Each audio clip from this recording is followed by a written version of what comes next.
kon ba tey mbokk yi di leen fàttali rek yéen a ñuy suivre en direct fii ci tribunal grande instance hors classe bu Dakar voilà kon ñu jël kenn ci avocat ak réaction yi bu ko defee ñu daal di kon jël réaction yi voilà.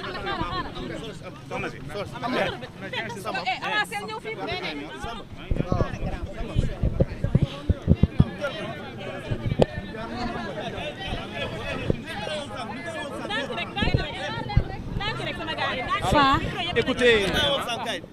l'affaire Fallou Fall contre le ministère public vient d'être appelée tout à l'heure par devant la chambre criminelle de la cour d'appel de Dakar. Suite à un appel que nous, avocats de la défense, avions interjeté contre ce jugement qui, nous avions estimé à l'époque, était critiquable. Et par conséquent, qu'en appel, on pourrait faire en sorte que le juge d'appel revienne sur des pans entiers de cette décision. Maintenant, tout à l'heure, avant que le juge ne fixe la date de renvoi au 25 juin, je précise, parce que le juge aussi est tenu de respecter certaines règles, à savoir le principe du contradictoire.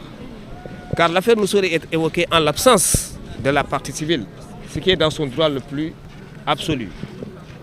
Alors, puisque la partie civile n'était pas sur l'audience, quand bien même elle aurait été convoquée, car dans le dossier de la Cour, nous avions eu à verser et à vérifier effectivement que les décharges des convocations ont été versées au dossier. Mais comme je l'ai dit tout à l'heure, respecter le principe du contradictoire, le président de la chambre criminelle, que nous saluons pour sa sagesse, sa perspicacité et pour sa rigueur, a ordonné le renvoi de l'affaire. Mais il n'y a pas péril en la demeure. Dans la foulée de ce renvoi, nous avons plaidé, mes confrères de moi, Maître Elas Diouf, Maître Ndiogou Ndiaye, Aïssatou Diallo, Maître Sen Aïssatou, ainsi que tous les confrères conçus dans cette affaire, nous avons eu à plaider la liberté provisoire. Nous avons soutenu que le sieur Fallou Fall est régulièrement domicilié et qu'aujourd'hui, la plupart de nos concitoyens, qu'ils soient ici, dans le territoire national ou à l'étranger, la plupart de ces concitoyens sont avec le sieur Fallou Fall. Et nous avions dit, cela en dit long sur la qualité de la personne qui est de très bonne moralité. Parce qu'aujourd'hui, je rappelle que toute la salle, pratiquement, était venue l'assister. Voyez-vous? Donc, il méritait quand même de bénéficier de cette liberté provisoire. Mais on comprend quand même la décision du tribunal, car le tribunal a estimé certainement, comme l'a soulevé l'avocat général, que sa liberté pourrait s'ériger en trouble à l'ordre public ou constituer un obstacle pour la manifestation de la vérité, ce qui est tout à fait normal. Mais de toutes les façons, on attend le 25, Inch'Allah, mes confrères et moi-même, nous serons là pour retenir cette affaire et la plaider, et nous espérons qu'à la date d'audience, Inch'Allah, la Cour d'appel va revenir sur les pans entiers de la décision antérieure et qu'il va ordonner sa liberté, car il continue toujours de clamer son innocence. Et aucune preuve, au moment où je vous parle, n'a été retenue de façon rigoureuse contre lui.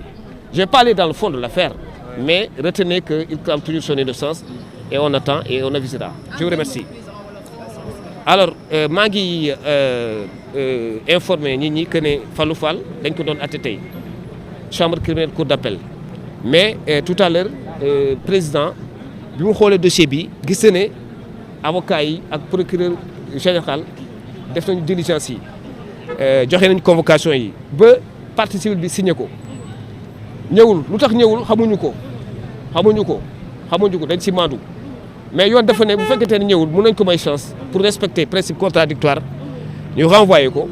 ba le 25 juin bu boobaa aussi mu ñëw mu ñàkk ñëw dañ koy àtte bu boobaa on aura préservé ses droits. Mais ci kaw loolu aussi maak maître Elas Diouf maa ngi koy saluer au passage ak maître Ndiogou Ndiaye maître Aïssatou Diallo ak maître Sen laaj nañu cour bi ñu daal di koy may liberté ndégodiku liberté provisoire. mais avocat général dafa opposé wu wax na ne lu muy ragal mooy bu génnee trouble à l'ordre public am wala am collision de témoins et tout ça on comprend quelque part ci kaw loolu moo tax par sagesse et par perspicacité président chambre criminelle bi ne léegi da koy téye gum ba le 25 mais le 25 am na ci yaakaar parce que ni ma ko waxee sànq si kàllaama tubaab ba léegi dafa ne moom li ñu koy jiñ du moom te ba léegi ñun gisuñu benn preuve boo xamante ni même si su fekkee ne jugé guñ ko pour vous dire que autant que waa ji nit ki ba léegi mu ngi ne moom liñ koy toppee defu ko maa ngi leen di gërëm di leen di sant jërëjëf. ñu def benn briefing au niveau de la salle.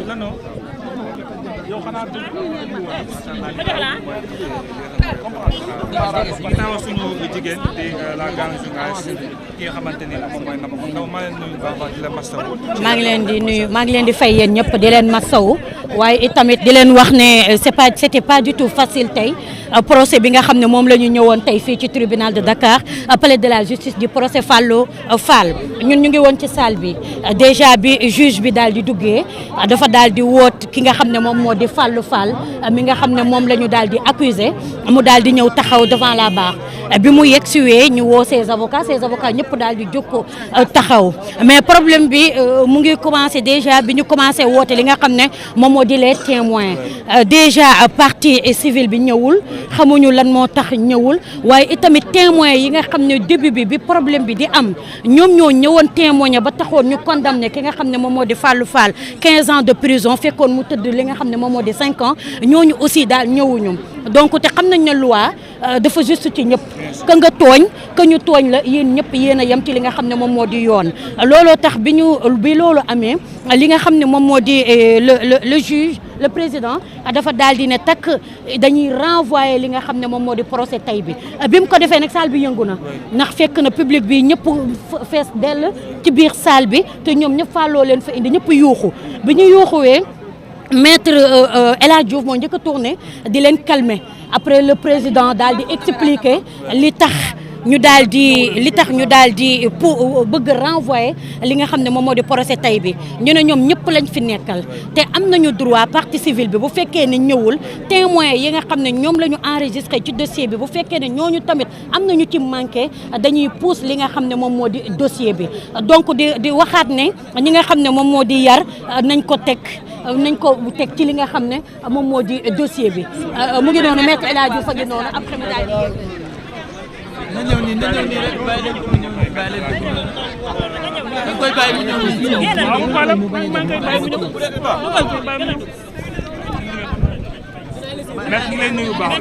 mais maa ngi leen di fay